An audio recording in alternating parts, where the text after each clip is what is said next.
اکبر اللہ اکبر۔ فحش عادات کیسے چھوڑیں؟ مجھے موبائل میں فحش چیزیں دیکھنے کی عادت پڑ گئی ہے، بہت چھوڑنے کی کوشش کی ہے مگر نہیں چھوٹ رہی۔ آپ سے درخواست ہے کہ کوئی حل بتائیں جس سے میں یہ برائی چھوڑ سکوں۔ میں عہد کرتا ہوں کہ آئندہ نہیں کروں گا مگر پھر گناہ ہو جاتا ہے، کیا اس طرح میری توبہ قبول ہوگی؟ 100 بار گر توبہ شکستی باز آ، کہتے ہیں 100 دفعہ بھی اگر آپ نے گناہ کیا ہے تو آپ 100 دفعہ توبہ کریں۔ توبہ کا دروازہ موت تک کھلا ہوا ہے، آپ گناہ کر کر کے تھک سکتے ہیں، اللہ توبہ قبول کر کے نہیں تھکتا۔ شیطان کرتا ہی ہے کہ پہلے تو گناہ کرواتا ہے، پھر جب انسان توبہ کرتا ہے پھر گناہ کرواتا ہے، پھر توبہ کرتا ہے گناہ کرواتا ہے، تو پھر شیطان کیا کرتا ہے؟ آدمی کو مایوس کرتا ہے، ابے تو کرتا ہی رہتا ہے، چھوڑ، توبہ سے کوئی فائدہ تو ہے نہیں۔ تو یہ شیطان کا دوسرا حملہ ہے۔ ایک حملہ وہ تھا جب اس نے گناہ کروایا تھا، ایک حملہ وہ ہے جب وہ توبہ سے آپ کو روک رہے ہیں۔ ہمارے ایک دوست تھے، بہت برائیوں میں مبتلا ہو گئے، کلاس فیلو تھے،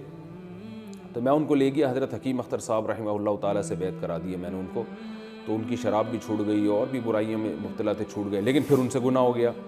پھر انہوں نے توبہ کی، 2-4 دفعہ گناہ ہوا، پھر توبہ کی، تو ایک دن مجھے ملے، کہنے لگے یار اب تو توبہ کرتے ہوئے شرم آ رہی ہے۔ تو میں نے اپنے شیخ کو بتایا کہ یہ کہہ رہے ہیں کہ توبہ کرتے ہوئے شرم آ رہی ہے، تو انہوں نے فرمایا کہ ان کو کہیں کہ توبہ توڑتے ہوئے شرم آنی چاہیے، کرتے ہوئے تھوڑی آنی چاہیے۔ یعنی ان کو شرم اس پہ آ رہی تھی کہ یار بار بار گناہ کر کے توڑ دیتا ہوں، کس منہ سے توبہ کروں میں؟ تو فرمایا توبہ توڑتے ہوئے شرم آنی چاہیے، اتنی شرم آئے کہ توبہ نہ توڑیں، اب کرتے ہوئے شرم آ رہی ہے، تو توبہ کے بغیر تو بھائی ہمارے پاس آپشن نہیں ہے، کیونکہ ہم جہنم کی آگ برداشت نہیں کر سکتے۔ گناہ 100 دفعہ ہوا ہے، 100 دفعہ توبہ کریں گے۔ دیکھیں ایک آدمی کے پاس ایک ہی ڈریس ہو اور وہی ہر شادی میں اس کو وہی پہن کے جانا ہے اور جانا بھی صاف ستھرا ہو کے، تو وہ ڈریس اگر 100 دفعہ بھی میلا ہوگا تو آپ یہ سوچ کے اس کو دھونا نہیں چھوڑ دو کہ یار اتنی دفعہ میلا ہو چکا ہے، جب بھی دھوتا ہوں پھر میلا ہو جاتا ہے۔ بھائی جب بھی میلا ہوگا آپ کے پاس کوئی دوسرا ڈریس تو ہے نہیں، تو آپ کو اسی کو دھو کے جانا ہے۔ تو اب آپ کے پاس نہ کوئی اور اللہ ہے، نہ آپ کے پاس جہنم میں جانے کا کوئی آپشن ہے، تو اب اللہ بھی ایک ہی ہے، معاف کرنے والا بھی وہی ہے، اور آپ بھی شیطان کی باتوں میں آ کے بار بار گناہ کرتے ہیں۔ تو پہلا کام تو یہ کرنا ہے، 100 بار بھی دن میں تو گناہ ہوگا تو آپ نے 100 بار توبہ کرنی ہے، یہ اس کا عزم کریں، میں توبہ نہیں چھوڑوں گا انشاءاللہ، یہ آپ نے پکا عہد کرنا ہے۔ دوسری بات، توبہ کی تکمیل میں یہ ہے کہ گناہ چھوڑنے کے اسباب بھی اختیار کیے جائیں۔ یعنی توبہ تو کہتے ہیں کہ جو ہو چکا اس پہ ندامت فی الحال چھوڑ دیں اور آئندہ نہ کرنے کا عزم، پکا عہد کریں کہ آئندہ نہیں کروں گا، اور دل میں نیت بھی ہو کہ نہیں کروں گا۔ اور اس کے بعد پھر توبہ کی تکمیل یہ ہے، یعنی آپ نے سچی توبہ کی ہے یا نہیں کی، اس کی علامت ہے کہ آپ گناہ سے بچنے کے اسباب بھی اختیار کریں۔ مثال کے طور پر موبائل پر آپ کو فحش فلمیں دیکھنے کی عادت پڑ گئی ہے تو چھوڑ دیں موبائل اینڈرائڈ کچھ دنوں کے لیے، آپ سادہ موبائل رکھ لیں۔ لوگ کہتے ہیں اس کے بغیر گزارا نہیں ہے، تو جب موبائل نہیں تھا تو گزارا کیسے ہوتا تھا؟ کوئی پروگرام آپ نے علماء کا دیکھنا ہو تو اپنے کسی دوست سے 2 منٹ کے لیے ادھار لے لیں، یا اس کو بتا دیں یار مجھے دکھا دو۔ نہیں بھی ہوتا تو گناہ سے بچنا بہرحال پہلے ضروری ہے۔ تو ایک کام تو آپ نے یہ کرنا ہے، کچھ دن کے لیے موبائل چھوڑ دیں آپ۔ دوسرا کام یہ کرنا ہے کہ جب بھی گناہ آپ سے ہوگا، دوسرا کام آپ نے یہ کرنا ہے کہ وہ تمام چیزیں جو آپ کو گناہ کی طرف لے کر جاتی ہیں، کیونکہ انسان یہ چیزیں دیکھتا ہے تنہائی میں، تو تنہائی اختیار نہیں کرنی آپ نے۔ آپ اپنا سونے کا کمرہ ایسا رکھیں جہاں دوسرے بھی موجود ہوں، اور اس طرح کا کوئی انوائرمنٹ نہ ہو جو آپ بالکل تنہا اور بالکل اکیلے ہو جائیں۔ یہ بھی بہت خطرناک چیز ہے، اس سے انسان کی طبیعت گناہ کی طرف مائل ہوتی ہے۔ تیسری چیز، آپ نے اپنے آپ کو اتنا بزی کر دینا ہے فزیکل ایکٹیویٹیز میں کہ آپ جب شام کو سونے کے لیے لیٹیں تو بری طرح تھک چکے ہوں اور آپ کو بستر پہ میٹھی نیند آ جائے۔ یہ بھی کام آپ کریں، اور اس سے جم وغیرہ جائیں، جاگنگ کریں اور ایکسرسائز کریں۔ اس سے فائدہ یہ ہوتا ہے کہ ہر وہ چیز جو انسان، جب آپ جم جاتے ہیں نا، ایک تو آپ کی انرجی یوٹیلائز ہوتی ہے اچھے کاموں میں، آپ کی باڈی گرو کرے گی۔ دوسرا، نفسیاتی طور پہ بھی اس سے آپ صحت مند ہو جاتے ہیں کہ آپ کو اب جسم بنانے کی فکر لگ جاتی ہے۔ ہر وہ کام جو آپ کی باڈی کو نقصان دے گا آپ اس سے بچیں گے۔ یہ جو فوج فلمیں دیکھتے ہیں، اور ظاہر ہے پھر یہ ہینڈ پریکٹس اور ان چیزوں میں اپنی صحت بھی برباد کرتے ہیں، تو ان چیزوں سے انسان بچ جاتا ہے، جم کی وجہ سے یا فزیکل ایکٹیویٹیز اگر صحت مند رکھیں گے ان سے بچ جاتا ہے انسان۔ تو یہ دو طرح سے بچتا ہے جو میں نے آپ کو بتائیں۔ تیسرا کام آپ نے کیا کرنا ہے، سوتے وقت آپ کوئی اچھی کتاب مطالعے کے لیے رکھیں اپنے پاس، پتہ نہیں تیسرا نمبر ہے شاید چوتھا نمبر ہے میرا خیال ہے، کہ آپ نے کوئی اسٹڈی کے لیے کوئی کتاب اپنے سرہانے رکھنی ہے، کوئی دلچسپ کتاب ہو، کوئی تاریخی کتاب ہو، اس کا فائدہ ہو، آپ کو معلومات ملیں،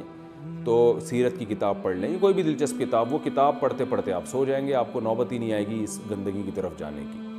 پانچواں کام آپ نے یہ کرنا ہے کہ اگر آپ کنوارے چھڑے چھاٹ ہیں تو فوراً سے پہلے شادی کرنی ہے، اور کسی کی بھی نہیں سننی اس میں آپ نے۔ اگر آپ کو اللہ نے وسائل دیے، آپ کو رشتہ مل سکتا ہے، تو کسی کی بھی نہ سنیں آپ، اور اس میں ماں باپ کی اطاعت بھی جائز نہیں ہے، بلکہ اللہ نے حکم دیا ہے کہ گناہ سے بچنے کا، اگر گناہ کا خطرہ ہو تو پھر تو نکاح واجب ہو جاتا ہے، تو فوراً سے پہلے آپ نکاح کریں۔ اور چھٹا کام آپ نے کیا کرنا ہے کہ کسی شیخ سے باقاعدہ اصلاحی تعلق بھی قائم کریں آپ، کوئی صحیح بزرگ ہوں جو سنت پر چلنے والے ہوں، بدعتی نہ ہوں، علم بھی ہو ان کے پاس، تو اگر آپ انڈیا سے ہیں تو اصلاحی تعلق قائم کریں ان سے، پاکستان سے ہیں یا عرب میں کہیں بھی ہیں تو ان کو بھی بتاتے رہیں، اپنے حالات لکھ کے دیں ان سے، تاکہ وہ بھی آپ سے گناہ چھڑوائیں، یہ بھی کام کریں۔ ساتواں کام آپ نے یہ کرنا ہے کہ آپ نے اپنی خواہش کو کم کرنے کے لیے روزے رکھیں، اگر ہمت اللہ نے دی ہے، کثرت سے روزے رکھیں۔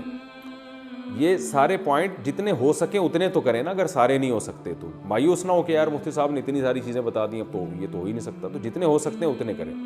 آٹھواں کام آپ نے یہ کرنا ہے کہ جب بھی گناہ ہو آپ نے اپنے آپ کو سزا دینی ہے۔ وہ سزا 2-3 روزوں کی صورت میں بھی ہو سکتی ہے، صدقے کی صورت میں بھی ہو سکتی ہے۔ سزا نہ اتنی زیادہ ہو کہ دی نہ جائے اپنے آپ کو، نہ اتنی کم ہو کہ پتہ ہی نہ چلے۔ مثال کے طور پر آپ نے کہا میں سزا یہ ہے کہ میں 1 روپے صدقہ کروں گا، تو 1 روپے تو کرتے رہیں گے سارا دن، فوش چیزیں بھی دیکھتے رہیں گے، اور اتنی سخت سزا بھی نہ ہو کہ وہ اب آپ نے کہا 1 کروڑ روپے صدقہ کروں گا، وہ آپ کہہ رہے ہو یار کہاں سے 1 کروڑ روپے، تو اتنی ہو کہ دھچکا بھی لگے اور وہ سزا دی بھی جا سکے اپنے آپ کو، تو اس سے آہستہ آہستہ انشاءاللہ یہ برائی آہستہ آہستہ انشاءاللہ چھوٹے گی۔ اور پھر بھی وہ حضرت مرزوق رحمۃ اللہ علیہ کا شعر ہے کہ نہ چت کر سکے نفس کے پہلواں کو، تو یوں ہاتھ پاؤں بھی ڈھیلے نہ ڈالے، یعنی نفس کا جو پہلواں ہے نا، تیری اس سے کشتی ہے، شیطان سے اور نفس سے آپ کی کشتی ہے، تو وہ فرما رہے ہیں کہ اگر تم اس کو پٹخ کے گرا نہیں سکتے تو اب ایسا بھی نہیں ہونا چاہیے کہ ہاتھ پاؤں اس کے سامنے ڈھیلے ڈال دو اور بولو اب تو نے میرے ساتھ جتنا کھیلنا ہے کھیل لے، جو برائی مجھ سے کروانی ہے کروا لے۔ فرمایا ایسا بھی نہ کرو، رنگ میں اتر گئے، اب ساری زندگی کا پھڈا ہے شیطان سے اور نفس سے، لڑو، فائٹ کرو اس سے، تو کبھی وہ دبا لے، کبھی ایسا ہوگا وہ تجھے گرا کے گناہ کروا لے گا، کبھی تو دبا لے، کبھی تو بھی تو پٹخی دے کے گرانا اس کو، تو چلے گا، چلو کھیل ہو جائے گا نا، دونوں طرف ہونا چاہیے۔ اب آج تو نوجوانوں ہتھیار ہی ڈال دیے ہیں، شیطان ان کو گناہ کرواتا جا رہا ہے، تو اس لیے ہمت کریں، انشاءاللہ یہ گناہ چھوٹ جائے گا۔ لیکن جن گناہوں کی لت پڑ جاتی ہے وہ جلدی نہیں چھوٹتے، وہ آہستہ آہستہ ہی چھوٹتے ہیں، تو مایوس نہیں ہونا ہے، چھوڑنے کی کوشش کرنی ہے۔ اور اگر کوئی اچھے نفسیاتی ڈاکٹر آپ کے جاننے والوں میں ہیں، اچھے ہوں جو دیندار ہوں، کیونکہ بعض ڈاکٹر خود آج کل لوگوں کو الٹے کاموں پہ لگا دیتے ہیں، اللہ تعالیٰ پناہ میں رکھے، ہینڈ پریکٹس وغیرہ پہ خود ڈاکٹر بھی لگا دیتے ہیں، تو یہ تو نیچرل نہیں ہے، اس سے بہت صحت خراب ہو جاتی ہے، اور کہتے ہیں کوئی صحت خراب نہیں ہوتی، جو صحیح ماہرین ہیں وہ کہتے ہیں اس سے صحت پہ اثر پڑتا ہے، ذہنی طور پہ ڈسٹرب ہوتا ہے آدمی، بہت سارے اس کے نقصانات ہیں جو ابھی میرا ٹاپک نہیں ہے، تو اس لیے کوئی اچھا دیندار ڈاکٹر ہو تو اس سے بھی رابطہ کیا جا سکتا ہے انشاءاللہ، اور پھر دعا بھی کی جائے، سب سے اہم چیز تبلیغ میں اگر وقت لگا لیں گے تو بھی بڑا فائدہ ہوگا انشاءاللہ آپ کو، تو آہستہ آہستہ یہ انشاءاللہ آپ سے فحش عادات چھوٹ جائیں گی اور آپ کو بہت اللہ اجر دے گا، کیونکہ جس زمانے میں جو گناہ پھیل جائے نا اور کوئی اس گناہ سے بچے گا تو پھر اللہ کے ہاں اس کی ویلیو بہت زیادہ ہوگی، کیونکہ قرآن کہہ رہا ہے وَقَلِيلٌ مِّنْ عِبَادِيَ الشَّكُورُ، میرے شکر گزار بندے تھوڑے ہیں، تو جو تھوڑی چیز ہوتی ہے اس کی مارکیٹ میں قدر ہوتی ہے نا، تو اللہ کے ہاں بھی اس کی قدر ہوتی ہے، جو تھوڑی چیز ہوگی اللہ بھی اس کی قدر کرتا ہے، شکر گزار لوگ، یہ گناہ سے بچنے والے لوگ، فحش عادات سے بچنے والے لوگ تھوڑے ہیں۔ اللہ اکبر اللہ